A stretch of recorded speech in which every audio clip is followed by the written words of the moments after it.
नमस्ते. नमस्ते. नाव काय म्हटले तुमचं? लक्ष्मण भारेराव. राहायला कुठे आहे? कळम. बर. तुम्ही किती दिवसांपासून ट्रीटमेंटला येत आहे आमच्याकडं? 6 महिने झाले. 6 महिने झाले. तुम्हाला त्रास काय होता किंवा काय झालं होतं, त्याच्यानंतर काय उपचार घेतलेत हे सांगता येईल का? हो. बर. काय काय झालं तुम्हाला? मानक्याची गाडी दबली होती. बर. नंतर आडाफाट्याला ऑपरेशन केलं. हा. ऑपरेशन केल्यानंतर माझ्या पायाची ताकद गेली होती. ताकद गेल्यानंतर मी इथं नारायणगावला ट्रीटमेंट चालू केली. किती मणक्यामध्ये दबली होती किंवा काय सांगितलं होतं का? 5 वेळा. 5व्या मणक्यात गादी पूर्ण दबली होती. त्यामुळे तुम्हाला बिलकुल चालता येत नव्हतं का? ऑपरेशन झाल्यानंतर सेन्सेशन होते का तुम्हाला पायाला? अजिबात नव्हतं. पाय असा लोळा झाला होता, लोळ्यासारखा. म्हणजे पायात ताकद बिलकुल नव्हती राहिली. थोडक्यात पायात पॅरालिसिस झाला होता थोडक्यात. बर. मग त्यानंतर आपण काय काय उपचार केलेत? आपण ॲक्युपंक्चर म्हणजे आपण सुया लावून त्याला लाईटच्या करंटने स्टिम्युलेशन केलं. त्याच्यानंतर फिजिओथेरपी. मग त्याच्यामध्ये काय काय ट्रीटमेंट केलं तुम्हाला सांगता येईल का? कपिंग मालिश केलं, शेक दिला, नंतर एक्सरसाइज तुमच्याकडनं करून घेतलं. ट्रीटमेंट चालू केल्यानंतर किती दिवसात तुम्हाला रिझल्ट दिसायला लागले तुमच्या? असल्याच म्हणजे फरक पडत चालला. 2-3 महिन्यामध्ये चांगला फरक झाला. बरं. आणि आता चांगला फरक आहे, म्हणजे मी चालू शकतो.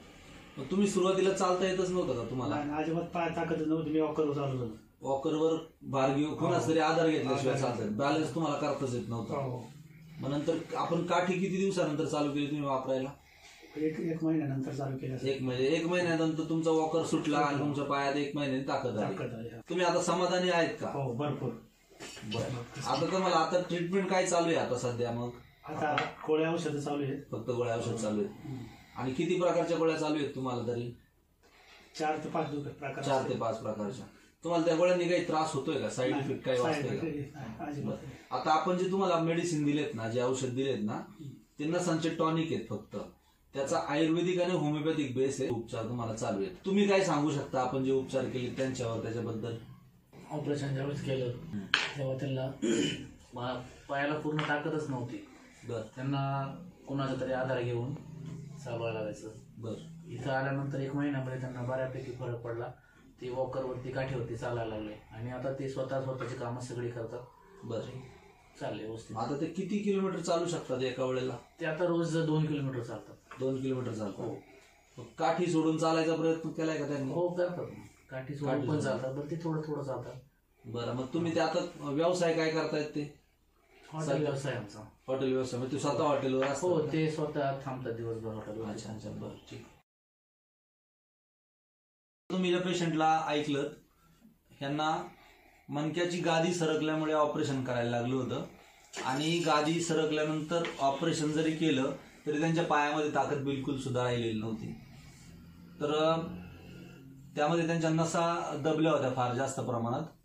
परंतु ऑपरेशन नंतर पण त्यांच्यामध्ये तो फरक न पडल्यामुळे त्यांना माझ्या जवळच्या एका पेशंटनी त्यांना आपल्या हॉस्पिटलचा ॲड्रेस दिला आणि मग ते ट्रीटमेंटसाठी आले. त्यांना मी चेक केल्यानंतर मी त्यांना स्पष्ट सांगितलं की तुम्ही नक्कीच चालू शकाल, फक्त त्याला वेळ जाईल. तर ते 1 महिन्यानंतर काठीवर चालायला लागले आणि त्यांना जे उपचार केले त्यांनी चालण्यासाठी, तर त्यामध्ये ॲक्युपंक्चरचा महत्त्वाचा रोल होता. त्याबरोबर त्यांना आपण फिजिओथेरपीचे काही उपचार केले, काही एक्सरसाइज करून घेतले रेग्युलर. त्याबरोबर त्यांना कपिंग, मॉक्झिवेशन, मसाज, त्यानंतर स्ट्रेचिंग हे सगळे करून मग आज ते स्वतःच्या पायावर काठी न वापरता सुद्धा चालू शकतात. परंतु आम्ही त्यांना सांगितले की कमीत कमी अजून तुम्ही वर्षभर तरी काठी वापरा, जेणेकरून तुम्हाला भविष्यात असा त्रास होणार नाही.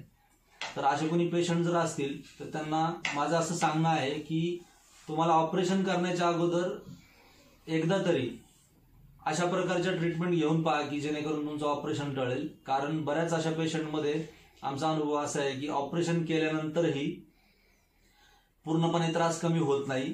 मग अशा वेळेस तुम्हाला नंतर कुठेतरी फिजिओथेरपी किंवा रिहॅब सेंटर किंवा जास्त खर्च करून दुसरे काही उपचार करायला लागतात. तर त्यापेक्षा ऑपरेशन करण्याच्या अगोदर रिहॅब सेंटरमध्ये जाऊन तुम्ही अशा पद्धतीचे ॲक्युपंक्चर, फिजिओथेरपीचे उपचार घेऊ शकता.